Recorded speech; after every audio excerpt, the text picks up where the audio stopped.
Hello, Rich. Hello. How are you? Good. Good. Welcome. Have you been enjoying things so far? Excellent conference. Glad to hear you say that. Put him under pressure, you see, when he's on the stage. He has no choice. Rich, I'd love to start with just a bit of an intro to yourself. Tell us a bit about yourself, your career, your expertise. Trained as a journalist and spent the 90s in a weird transition. At first of all, as a journalist, and then secondly, pivoting into running some large-scale construction operations, a family business. And then 2002 became a little fascinated with renewable energy, and sort of pivoted again into that. Back then, there wasn't a lot going on in that space, and so it's been about 24 years of that. Wow, a long time. Started out with these little tiny small scale things that were kind of crazy stuff, and then did some utility scale solar, which mostly got it to NPT and turned it over to the big boys. And then starting about 15 years ago, built East Energy Renewables, which is a bioenergy IPP down in North Carolina. And we've got about 150 employees and make about 75 megawatts over 4 sites using ag waste. Nice. Very good. All right, well, let's get stuck in. So I read recently that there are somewhere north of 10,000 energy projects that are under development across the US. Pretty staggering number, but of course, not all of those, many of those would say that they will not reach FID. You've obviously been in this industry a long time, as you were saying, 24 years. Due diligence, I think, as an aspect of sort of project development is an aspect that I don't have much direct encounters with. So I would love to understand from you, how do you see due diligence becoming a bottleneck in project development?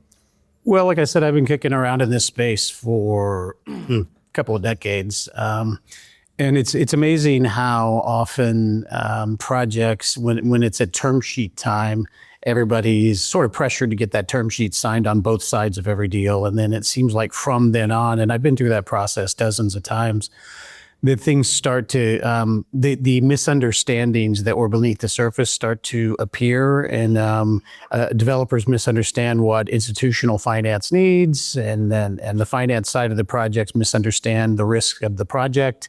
And so 90 days gets extended over and over, and it just gets more and more painful for everybody. If the project doesn't make it, it's a massive waste of money and time for everybody. So has something changed in recent years that you would say has made that sort of due diligence requirements or, the stringency more difficult to meet? Has it become more difficult in recent years? Well, I think they're the same standards and they're the same issues. Certainly things have changed in the last few years. I think we're calling it fiat risk.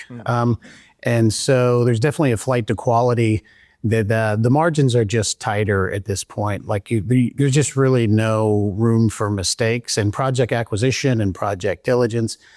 Those budgets are what they are, and there's just no room for mistakes. Yeah, no, that makes sense.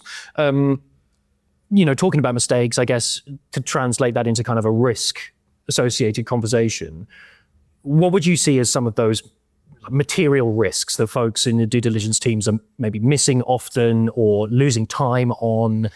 What are some of those risks that you've identified? Well, it's interesting. Earlier, there's in the survey, something came about interconnection.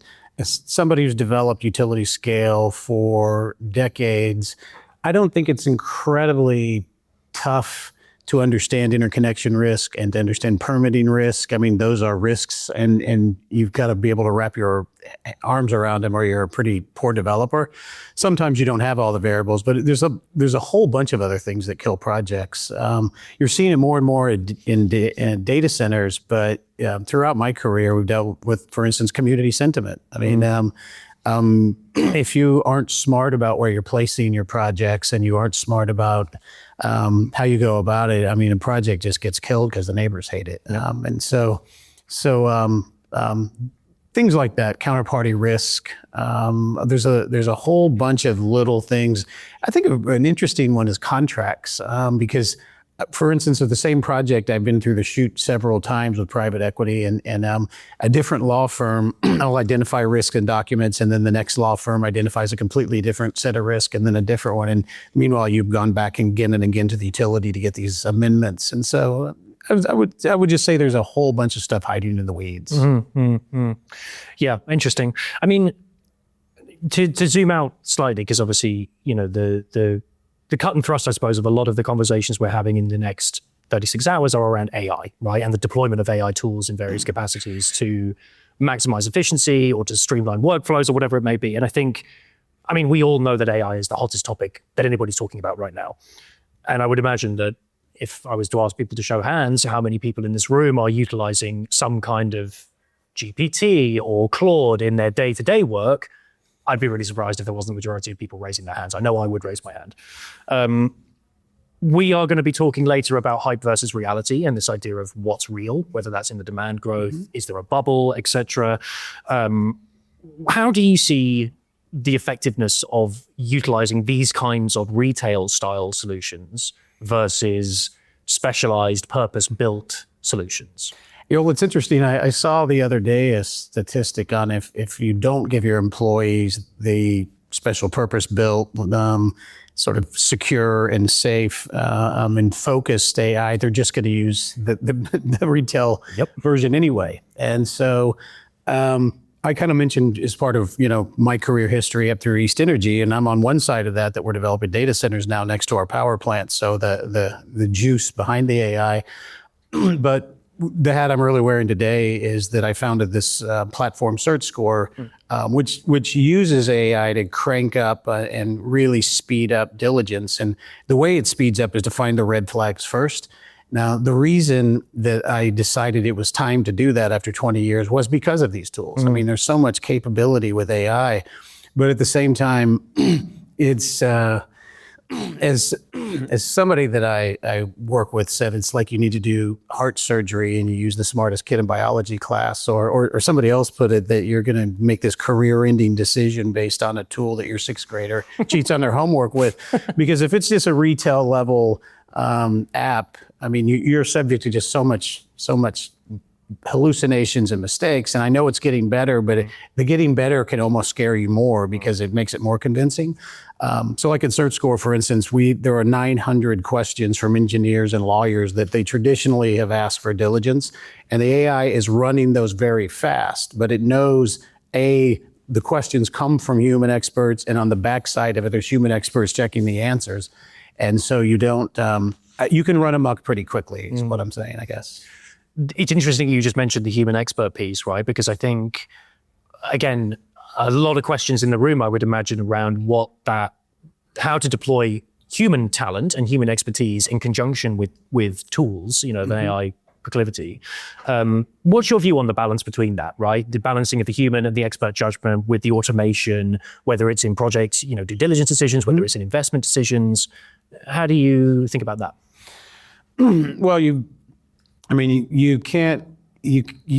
have to have this sort of, I've heard it called a context graph. I've heard it called domain intelligence. I've heard it called a lot of different things, but you have to have a layer that's based on the decades of the industry, and that's based on, you take these, if you just take an LLM out in the wild, they're trained on every single thing that's out there. So maybe it grabs the thing that's right, and maybe it grabs the thing that's wrong, but it's equally convinced that that's probably the thing that you want. And so you have to have that layer of domain intelligence, or you just have a fancy toy.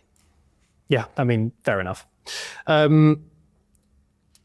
How can sort of developers, I suppose, investors, developers, project owners, what kind of stuff can they do? What kind of steps can they take early on in that project development process when due diligence, starts to roll out?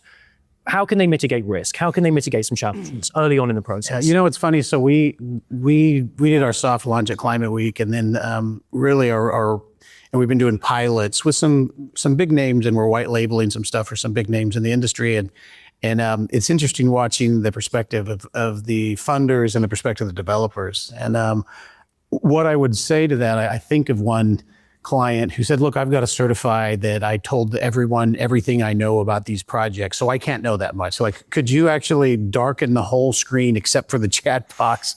And as a longtime developer, I was like, that's absurd because you are kidding yourself if you don't think every risk is not going to come out at the end. It's just, is it going to come out at the last minute and scuttle the deal, or are you going to get out ahead of it? And so I think the answer to that is just full disclosure about what all the risks are to talk about, preferably before the term sheet, like not when you're mid-swim on diligence.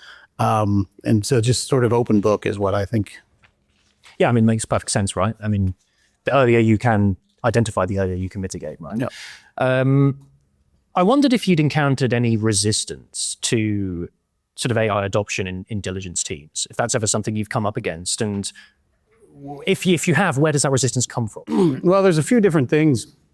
It's funny the two hats I wear here, because on one hand, I am an energy developer, and I've got a development team that I manage. And so there have been tools that I've thought are great, but I tend to lead by consensus, and I'm trying to get the team to take a hard look at them. And there's a few different things. One is this thing that happens to all of us constantly, which is that I'm just too busy to look at this thing that could make me less busy. And there's also the piece where there's a real fear, like everything's changing around us, and whichever boat you pick to get on, you're stuck on that boat. You know what I mean? So, I mean, that's one of the things we've done at CEARTscore is we just have this very low bar, low friction, get your first project in there free, takes an hour, and like check it out. And you have not invested a ton of time and resources, because I think that's a huge one like this. You want to not have your competition doing things faster and better. But at the same time, you don't want to do something you're now locked into with a ton of sunk costs. So. Okay, yeah, makes sense.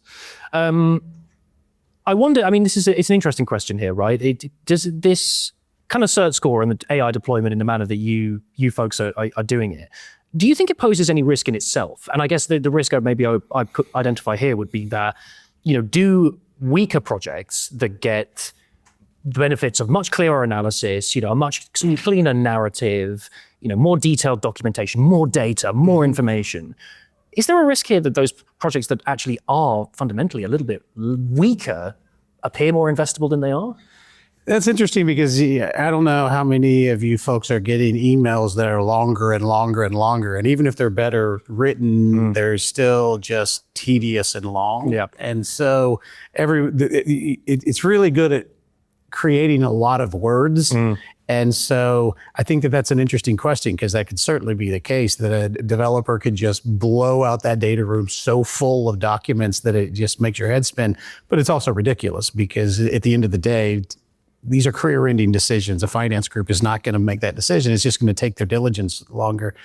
I think that speaks to your other question of why you need a tool. I mean, everything about our tool is faster. It's about deal flow, and about making your deal flow go faster. And so, we just think of ourselves as a red flag report. I mean, it's priced to not break the diligence budget, and it's really about like really quickly, here are the 5 red flags to deal with. And there's 2 spaces for that. The first space is some of our clients, they are overwhelmed by, I can think of a landfill gas developer who's got a service that sends them every RFP in the country about landfill gas and RNG. He's overwhelmed with information. He doesn't know which projects to even open the door to pursue at first. And then the second thing is the diligence that happens once you've decided to pursue it. And you just have to have a tool that very quickly says, here's the 5 things to ask. Ask these first about these different, and here's the 5 risk factors that are biggest in this project. Yeah, really interesting. I mean, so would you say that then with all of this additional data that we now have, the more reports, right, we have more data at our fingertips in this context than we ever could have done before. Would you say that we are actually doing better due diligence now, rather than just sort of maybe adding layers of process, right? Yeah. We're getting tangible improvements here, would you say? That just kind of feels like asking the same question from the other direction. I mean, it's, I can't speak for an industry. I can only speak for what I see. And I think there's both sides of that. I think there's ways that you can go faster, better. But you've got to pick the right ways, or else you're just going to layer on a sea of data that you can't sort of swim out of. Okay, understood. Well, look, we've got a couple of minutes left. So to bring it back to kind of the top line thought of what the role of AI in the energy infrastructure ecosystem, the role of AI in US energy markets in particular, the massive demand growth that we're seeing. Do you think we're in a bubble? Well, like I said, I'm wearing two hats. On one hand, there's a development team working on data centers. We're doing sort of community level 50 and 100 megawatt data centers co-located next to our power plants. Sitting in that seat, I think there is a hellaciously weird bubble going on. I think utility regulation and the 100 years of utility business models that are like, you will sign a 15-year tariff that makes you buy through the peak at all times. And the data center industry saying you've got to have redundant power, so you've got to have the capex of all the natural gas infrastructure to pay for the power, to do the power. But by the way, you can't ever turn it on because you have to buy through the peak. And then also, by the way, you're in competition for energy with the residents. Well, no, we're not. You're making us do that because you're making us buy peak. So it's kind of a weird space. And like somebody mentioned earlier, it's going to be just like the .com boom, and it's going to be like there's this sort of build out of fiber. It'll get used, the equivalent of that. It'll get used eventually, but there's going to be a lot of losers in the interim. I mean, yeah, I'm very interested to hear that the discussion we're going to have later on hype versus reality. It seems like to me a massive, as a layman, still a massive open question on what will happen. But some people are going to get handed their heads. Yeah, hopefully no one in this room. Rich, we'll leave it there. Thank you so much for your time. I appreciate it. Please join me in thanking Rich. Appreciate it, Rich. Thank you.